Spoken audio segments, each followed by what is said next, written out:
Hello and welcome back to the Acting Coach Network podcast. For those of you who might be new here, I'm your host, Savannah Madden.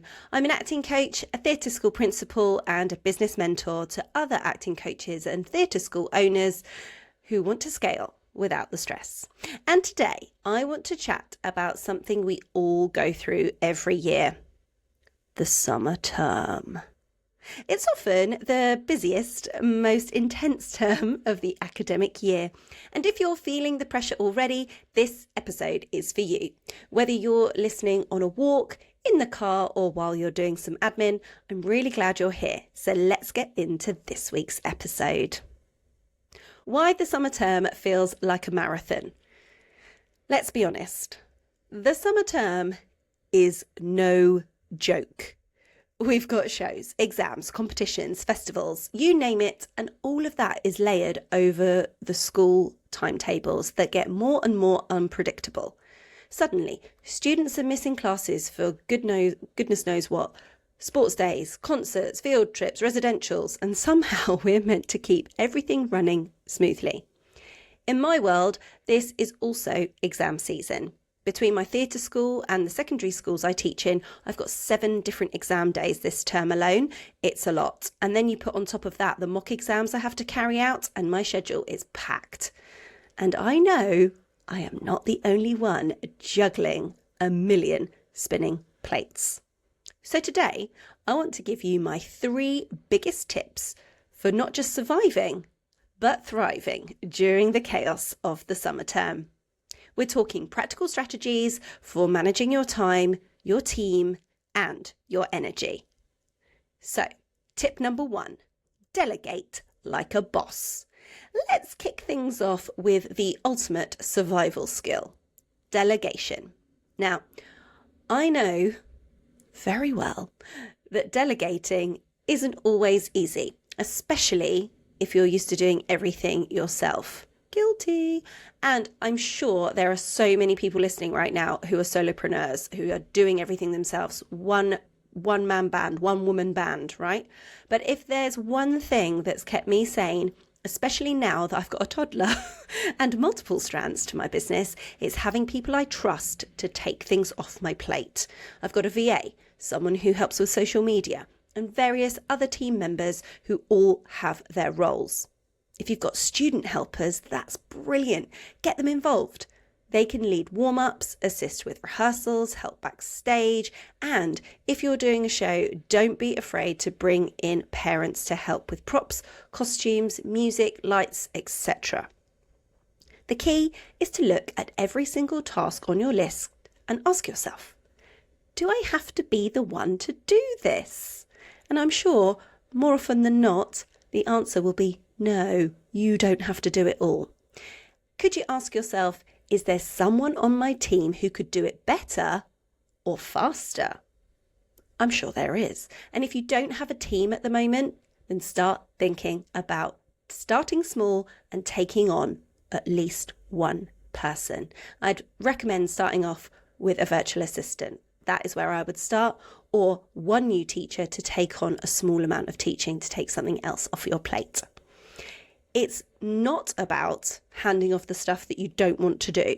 It's about freeing yourself up to focus on all the things that are more the big picture things that really only you can do. So tip number 2 is time blocking to stay sane.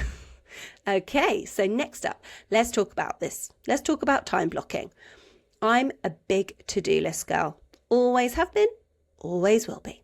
But we all know that the list never ends.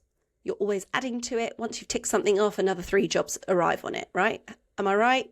Of course. We're all in the same boat.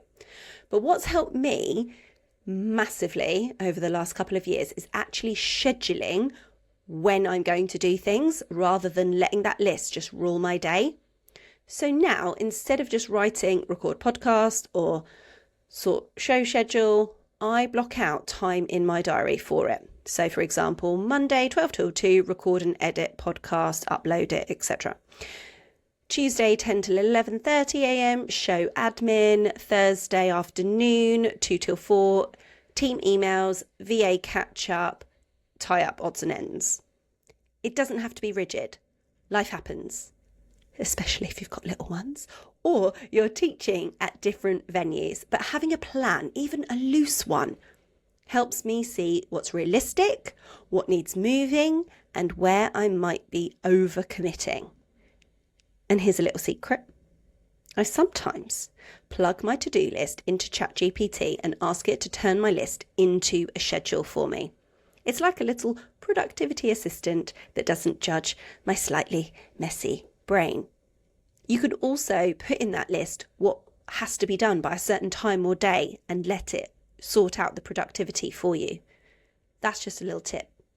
Tip number 3, plan your rewards. Oh yes, that's what I'm talking about. Let's talk rewards, because you deserve one. Everybody who runs any type of business, whether it's a theatre school, a dance business, an acting school, or something completely out with the performing arts, everyone deserves a reward. Every August, I book myself a full spa day. It's my annual ritual. I go to a beautiful place with a sauna, steam room. I sometimes have a facial or a massage. It is pure me time where I can just switch off, and that is my big reward for surviving the madness of the summer, and a pat on the back for all the things I've achieved over that academic year. But I also try to plan smaller treats along the way. Maybe it's brunch out with a friend or a team member. Maybe it's a morning off to wander around a bookshop or have a really good coffee. You don't need to spend loads of money. You don't actually need to spend any money at all. It just needs to feel like a pause and a thank you to yourself for everything that you have done to get yourself to the end of the year. I also know that one of my team members does this lovely I Choose Me days. Once a month, she just plans something fun or relaxing just for her.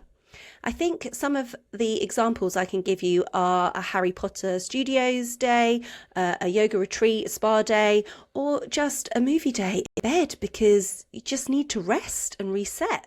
But it's totally inspiring, and I really wish more people were doing it. You've got to find what works for you. But please build in time to rest and reward yourself, because as I said before, you deserve it.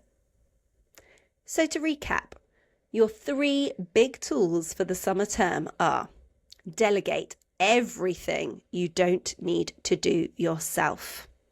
Time block your week so you feel in control.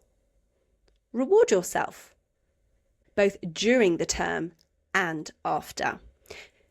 Because here's the thing, you're likely at your absolute peak in the summer term. You're managing so much, showing up for all your students, your team, the parents, and your business. And once that final show is over, the last exam is complete, and the costumes are packed away, you need to rest. And then we reset, and then we do it all again in September.